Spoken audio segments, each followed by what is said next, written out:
Good morning, नमस्कार मेरे प्यारे साथियों। और सभी साथियों का स्वागत करता हूं आज क्लास में। प्रिय विद्यार्थियों, आज जो हम पढ़ने वाले हैं वो है जैसलमेर का भाटी राजवंश।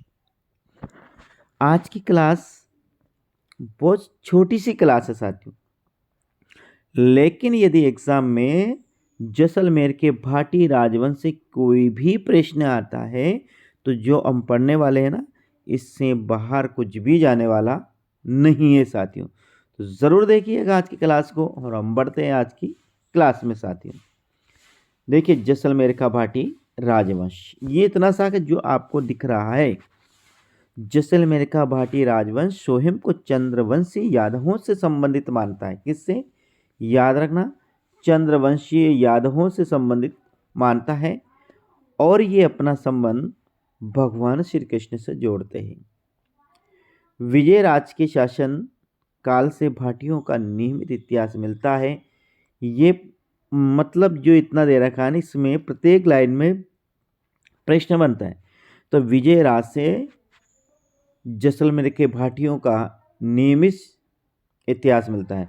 विजयराज का पुत्र भोज हुआ, वे गौरियों के विरुद्ध लड़ता हुआ वीरगति को प्राप्त हुआ और उसका उत्तराधिकारी जैसल हुआ, जिसने जैसलमेर की नींव रखी। और शायद साथियों जैसलमेर 1115 ईस्वी में साथियों 1155 ईस्वी में जैसलमेर को राव जैसल ने बसाया था। जैसल के नाम पर ही साथियों जैसलमेर, जोधा से साथियों जोधा, जयसिंह से जयपुर, ऐसे साथियों हर जो राज्य, बीकानेर से बीका, झाला से झालावाड़, कोटिया बिल से कोठा, बूंदा बिल से बूंदी, ये जितने भी प्रसिद्ध प्रसिद्ध शहर है साथियों, वे सब किसी न किसी राजा यानी किसी न किसी महान वीर योद्धा के नाम पर साथियों इनका नाम जुड़ा हुआ है।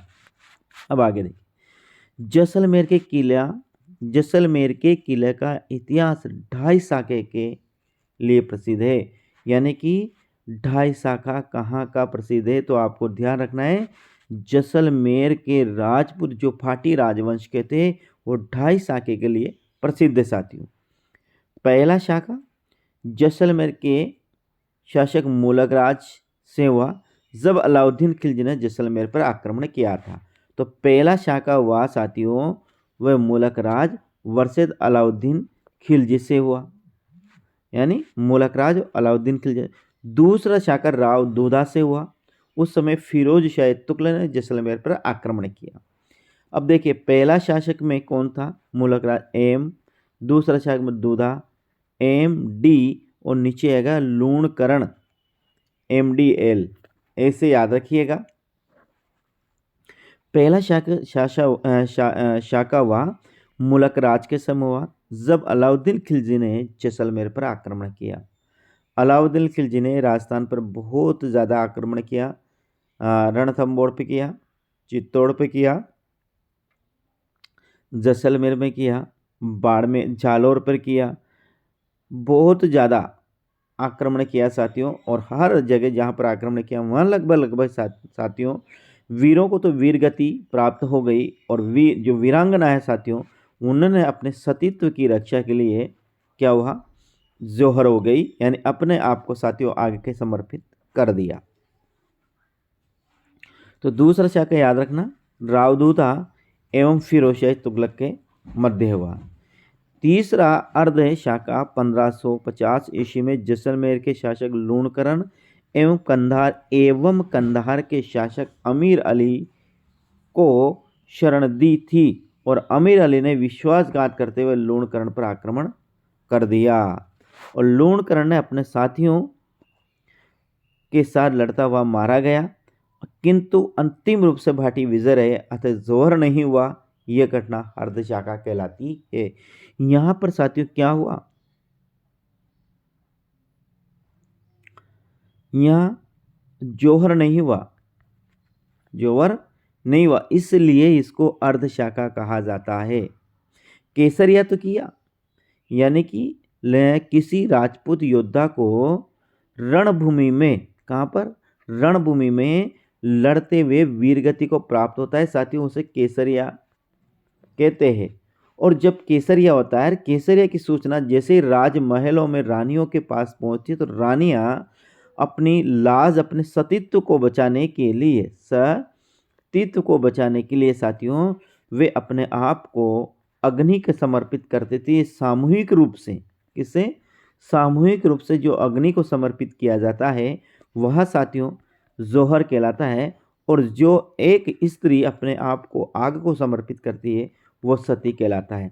तो जैसलमेर का जो तीसरा शाखा हुआ नहीं, वो किसके मध्य हुआ? लूणकरण और कंधार के शासक अमीर अली के मध्य हुआ, जिसमें लूणकरण तो क्या होता है, वीर गति को प्राप्त हो जाता है, हाँ, लेकिन अंत में जाकर ये कंधार अली हार जाता है। इसलिए यहाँ की जो स्त्रियां हैं वो जोहर नहीं करती है साथियों, इसलिए ये अर्ध शाखा कहलाता है। तो आपको याद रखना, पहला जो शाखा हुआ वो कहाँ पर, वो किससे हुआ? एम.एन. मुलकराज और अलाउद्दीन खिलजी के मध्य हुआ। दूसरा दूधा और फिरोज शाह तुगलक के मध्य हुआ। तीसरा शाखा लूणकरण और कंधार के शासक अमीर अली के मध्य हुआ। ये अर्ध शाखा कहलाता है साथियों, याद रखना। अकबर के नागौर दरबार 1570 में हर राय भाटी ने अकबर के अधीनता स्वीकार की तथा उसके साथ अपनी पुत्री का विवाह किया, और भाटी का अंतिम शासक जवाहर सिंह था साथियों, जिसने सागरमल गोपा को जेल में मिट्टी का तेल डालकर साथियों जला दिया था। यही साथियों शासक था जवाहर सिंह। तो आपको ध्यान रखना है, नागौर दरबार जो प्रसिद्ध दरबार है, ये नागौर दरबार राजस्थान के राजपूतों को परतंत्रता में महत्वपूर्ण कड़ी साबित हुआ। यानी 1570 में जब अकबर ने नागौर दरबार लगाया, तो लगभग राजस्थान के जितने भी राजा थे साथियों, सभी ने इनकी अधीनता स्वीकार कर ली थी। और पहला जो राजपूत शासक था जिसने अकबर की अधीनता स्वीकार की थी, वो जयपुर का भारमल शासक था साथियों, जिन्हें 1562 में भारमल ने अपनी पुत्री हरकाबाई का विवाह अकबर से किया, और इसने पहले अकबर की अधीनता स्वीकार की राजस्थान के राजपूत शासकों में। तो ये आज की क्लास भाटी वंश से संबंधित थी। ज़्यादा बड़ी क्लास नहीं, छोटी सी क्लास है मेरे साथियों, इसको आपको अच्छी तरह से याद करना है। और चैनल पर पहली बार तो चैनल को जरूर सब्सक्राइब कीजिए इस पूरी किताब को पढ़ने के लिए साथियों। आगे हम और भी पढ़ सकते थे, लेकिन एक दिन में एक ही शासक के बारे में चर्चा करेंगे, तो वो मेरे हिसाब से बहुत अच्छी रहेगी। तो ठीक मेरे साथियों, कल फिर मिलते हैं अगले क्लास में।